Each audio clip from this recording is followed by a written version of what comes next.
It's so crazy to me because I'm asked so many times if I'm resentful in any type of way for where the WNBA is right now. What every supporter of Caitlin Clark has been yelling throughout the season was just stated by Candace Parker. And the old guard in the WNBA didn't want to hear it at all. And the league must pay attention, particularly the commissioner, because it has only gotten worse, despite our hopes that a new season would bring a new approach toward Caitlin and her admirers. The animosity is deeper, the jealousy is louder, and the double standards are more obvious than before. However, WNBA legend Candace just intervened and made them all look stupid. It's only a matter of common sense. Comments that break through the clutter and provide context for the entire issue. Perhaps now they'll take a moment to reflect. Because this is what this season has taught us. The league becomes louder and more self-destructive as Caitlin wins more. Let's examine what Candace stated because it may be the most subtle yet powerful retaliation against the WNBA's old guard and those who despise Caitlin Clark. First, though, enjoy this video. For the haters, each like is equivalent to one tissue. After what Candace stated, they will require it. Remember to subscribe for more updates on Fever and Caitlin Clark. Alright, so why does it matter, and why is Candace speaking up now? Here is the primary explanation, though. It is the second highest viewership, which is like average viewership. However, it was the highest peak of any game ever on CBS. The WNBA is now growing at an incredible rate. And Caitlin Clark is the reason for it all. In sports, it's the worst-kept secret. Not only is Caitlin Clark the most well-liked player in WNBA history, she is probably America's most well-liked athlete. Period.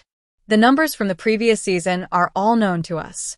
TV ratings have reached a record high, ticket sales have surged, and merchandise is flying off the shelves. One indisputable fact was indicated by every quantifiable statistic. No one can move the needle like Caitlin. She's already surpassing it this year. Record-breaking viewership and packed stadia. There is no slowing down of the Caitlin Clark effect. It's growing larger. Out of women's basketball, for a horrible team when she arrived, outside of LeBron and Steph, she is the most well-known basketball player currently playing in the United States. Oh, yes. And I don't think that's close. This season, a record number of people are tuning in to watch Caitlin Clark and the Fever. 1.3 million people watched a preseason exhibition match versus Brazil to start. Give that some thought. The results of a preseason game were better than those of most regular season games. Then came the first game of the season. 2. The most watched WNBA regular season game in 25 years, with an average viewership of 7 million against the sky. And most recently, 3.3 million people watched her fight the Liberty. However, after she was hurt, things quickly changed. The loudest mics, like I stated, are the ones that's race baiting. Not even bringing up the names, but all the people that I'm seeing that are tied within the WNBA media, coaches, all type of things. They are very resentful of Caitlin Clark, and I don't know why. It doesn't make sense when you have somebody that's doing what she's doing for the WNBA. The cost of tickets for Fever games without Caitlin fell by 300%. The rest of the league fell well behind. Even if Fever supporters have held their own in TV ratings, I'll talk about it in a few minutes. Everyone should take note of this. The league itself, players, coaches, and the front office. It is anticipated that Caitlin Clark will bring in more than $1 billion for the WNBA this year alone. One thing is implied by that. The WNBA might lose all of its momentum with just one severe injury to Caitlin Clark. I know you believe you have the upper hand, but without Caitlin, forget about those CBA monies Angel believes are coming and the new agreement Nafisa Collier claims the players have leverage for. Nevertheless, the league continues to shoot itself in the foot. They tie themselves into knots, acting as though it's something else, rather than accepting the apparent truth about who's driving this growth. Instead of acknowledging the progress, they continue to steer the discourse away from basketball. And now that Caitlin Clark is injured, the ticket prices for the Fever and Sky game just plummeted to Hades. Even though the season is just a few games old, Caitlyn and her supporters have already experienced facepalm after facepalm. The mayhem began after just one game. The league opened an investigation into alleged hate speech following the first game against the Sky, but the evidence was insufficient. However, the harm had already been done. The headlines were stolen rather than honoring an amazing debut and a momentous occasion for the league. It has nothing to do with basketball. It had to do with controversy. Once more, Caitlin Clark and her supporters were drawn into a story that had little to do with the actual events that took place on the court. The kind of stuff that's being said to them, the stuff that's being said to Kelsey Mitchell, the kind of things that are being said to Natasha Howard are actually wild. People have taken a photo of these women and circled a bullseye on them and have said, "It's on site when I see you." Those are actual threats. The story that Caitlin Clark's fanbase was nasty and that Indianapolis wasn't safe for athletes emerged from that catastrophe. In fact, there were calls to postpone the All-Star game. Some were calling for Dave Portnoy to be barred from arenas due to his heckling of Angel Reese. In the meantime, the league has said nothing at all about the genuine animosity that Caitlin and the Fever are facing. No words, no encouragement, nothing. We've gone far, far beyond the borders. There was much more to the remarks made about the Fever players, particularly Caitlin, than just basketball. They weren't merely critiques of her popularity or game. They were intimidating and hostile. You even though it's 100% false, by acknowledging we don't condone hate and not seeing that this was a internet rumor founded of complete bullshit, you're lending credence to this. There was none of that. These weren't only offensive remarks. They posed real dangers. The kind of targeted, personal insults you would expect the league to at least denounce, given that it frequently promotes its position on hatred and inclusivity. Instead, there was silence, no defense, no support, and it grew worse. Fans on X are now accusing Caitlin of exploiting her assistant coach's baby as a prop.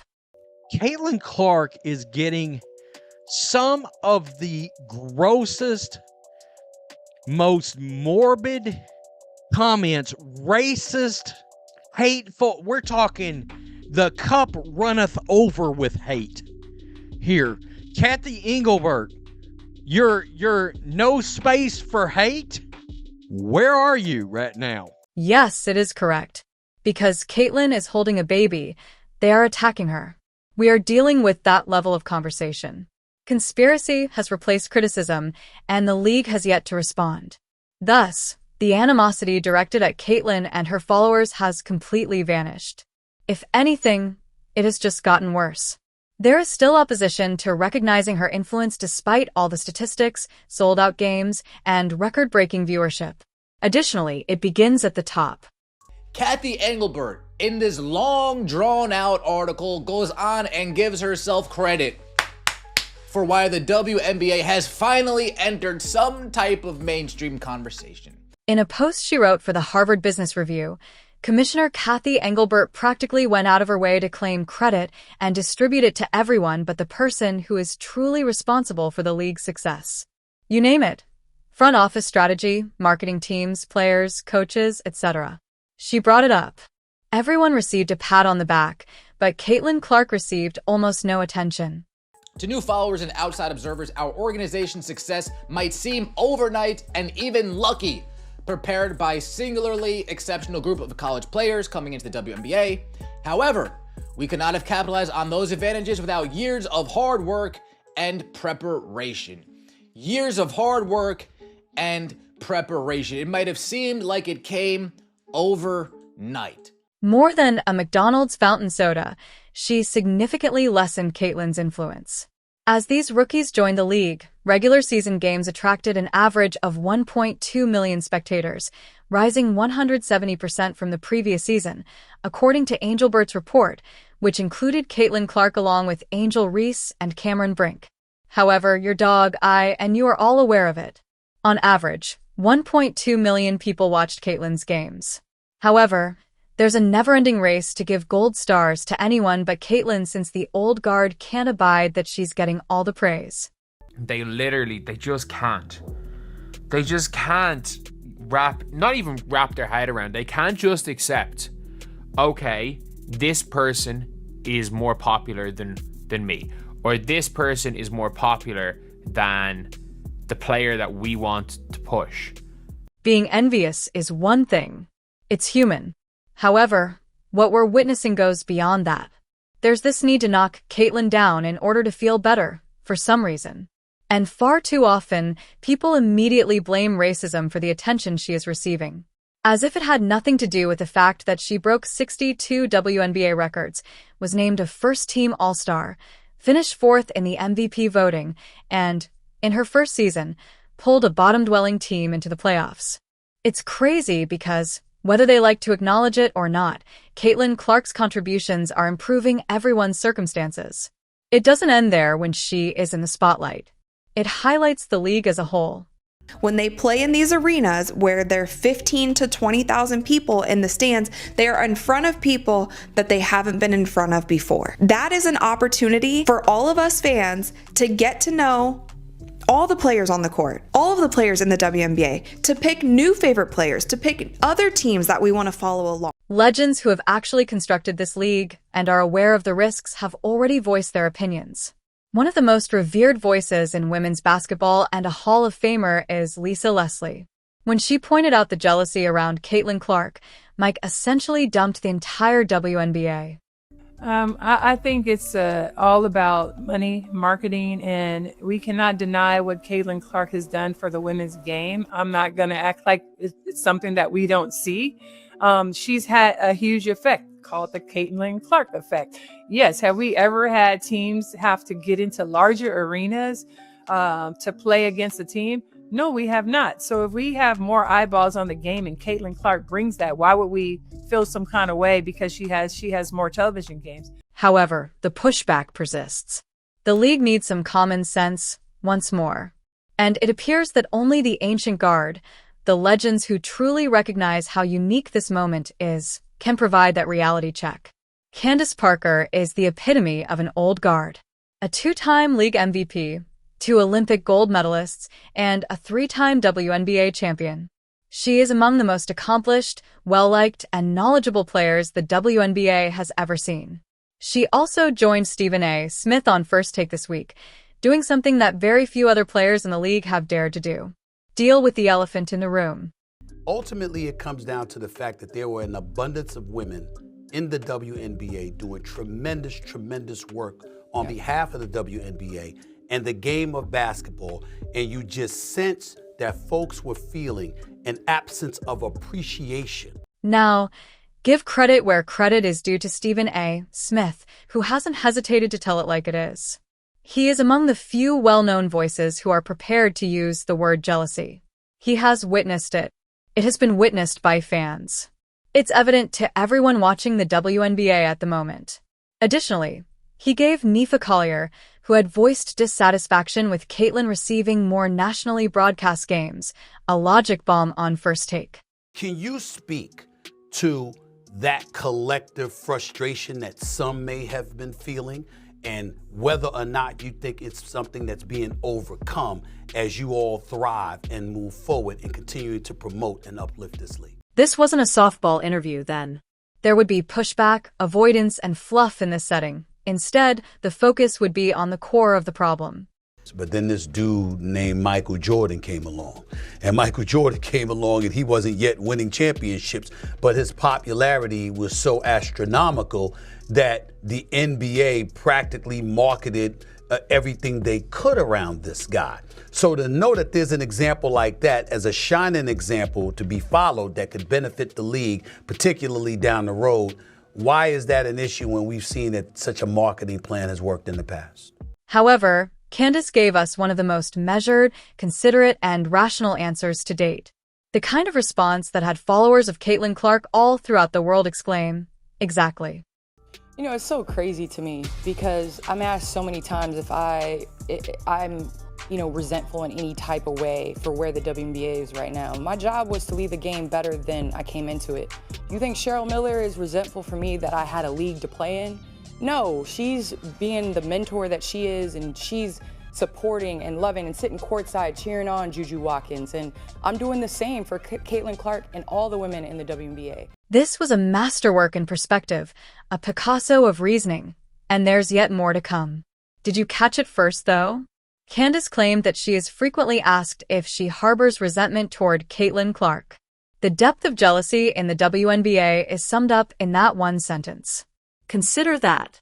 One of the most accomplished athletes in league history is being questioned by the media, players, and insiders about whether she is envious of Caitlin Clark. It provides all the information you require. However, Candace provided the correct response, which ought to be the norm.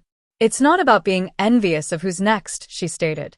The goal is to make the game ready for the next big thing. You don't need to minimize Caitlin. You don't have to pretend that her success is an anomaly or disregard the reality that she is incredibly talented. Rather, take pride in having created the platform and then help her because, everyone benefits from it. Candace wasn't finished either. She made it plain even if she didn't state it exactly. She was criticizing all the noise, particularly the racial talking points that have been subtly and occasionally overtly undercutting Caitlin's ascent. I tuned in when Kevin Durant went back and played Russell Westbrook and they bumped shoulders and everybody was tuned in. But I want to keep it within the lines of the game. And I think that's what's the most important. Now everybody has a Twitter finger. Everybody can have reach to, the WNBA and make comments. But really the key is let's keep it about basketball. That's my thing. And when we do that, then we're able to really grow the game and what it represents. You hear about the WNBA and the naysayers on Twitter saying, keep it about basketball because all these racialized opinions aren't helping the game grow. Nothing is being built by them. That they are merely highlighting the WNBA in the worst way possible, as a league that is internally disintegrating and unable to commemorate its greatest achievement without escalating into a cultural conflict. They want to paint the narrative that it's a white and black thing going on. And now that toxic energy is spilling over to people who don't even watch the games. So now they feel like they are a part of the league just because they know or feel like they know what's going on with the race thing. Like, cut it out, man. You all want the league to grow, but you all saying keep it about basketball, but y'all not keeping it about basketball. I don't get it. All Caitlin Clark has done is go out there, perform, and give the audience exactly what they were looking for. She has developed the game in a way that the WNBA has never witnessed before. Color has never been a factor in anything she has done. There hasn't been any animosity or disdain for the fans, other players, or the legends that came before her. She has actually shown nothing but respect. She praised the competition, shouted up her teammates, acknowledged the athletes who paved the way, and demonstrated true humility at every turn. No one is being destroyed by her. She is elevating the sport as a whole. Listen to Lisa Leslie's remarks regarding her admiration for the game's legends. And I love that. I love that she's not the player who's like, it's all about her. It's not. She's giving love and homage to those of us that have come before her. She shares the wealth with her teammates, and she doesn't have to do that. This is not the opinion of an outsider. This comes from a pioneer who contributed to the WNBA's development. Candace Parker is now emulating the attitude that all athletes ought to possess. Leave the game in a better state than when you entered. In order for players like Caitlin to continue carrying the torch as she did in the past. This is how it operates. Jordan led to Shaq, Kobe, LeBron, and now Luka and SGA, just as Bird and Magic led to Jordan. In order for the following generation to shine even brighter, each generation advances the game. But now, because of visibility, listen, I still know the Dominique Wilkins. I still know, all of those players, the Dr. J's and all that stuff. I don't think they're not salty that MJ came along and grew the game. I mean, that's what it is. Lastly, Candace discusses the necessity for the league to change its ways because this isn't just about Caitlin Clark. It has to do with the league's future. The WNBA as a whole is in an amazing place. Now it's about business to me. Candace is aware that it's all about business in the end. It's not just highlight clips that Caitlin Clark excels with. For business, she's amazing. If you have a good product and your biggest hurdle is getting people to sample the product, she's a godsend. There's no denying it. With Caitlin Clark's injury, They were rudely awakened if they believed they had the upper hand heading into the following CBA without her. However, do you recall my statement that the Fever supporters were doing well? In all of this, that is crucial. Look into this. The Indiana Fever's matchup on Friday versus the Sun drew 851,000 viewers, becoming the most viewed WNBA game on ION this season despite Caitlin Clark's absence. Even without Caitlin Clark, the Fever continue to draw large crowds. They're not Caitlin Clark statistics, but that's not the objective. It depicts the initial stage of the Caitlin Clark effect.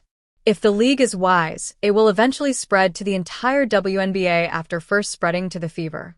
However, you must give it some time. This type of cultural change takes time to occur. Years pass. Additionally, when done correctly, it creates the groundwork for the next star, the one who will advance it even further. The WNBA is currently experiencing its most crucial period of expansion. Additionally, the league must quit blowing it. This entails honoring their star, welcoming new followers, and, possibly most importantly, defending her on the court. This entails making the officiating more stringent and, at the very least, equitable. Because you can't allow players to attack your golden goose with no repercussions. This environment, which is perilously near to self-destruction, has a better chance of stabilizing if more players like Candace Parker speak up. Will the league eventually learn? That's the big question at hand. Or will their incapacity to embrace Caitlin Clark and the millions of fans she has brought with her prove to be their Achilles heel, ultimately holding them back indefinitely? You are exactly what you are for staying here, so if you're still here, leave a GOAT comment. I appreciate you watching. I'll see you later.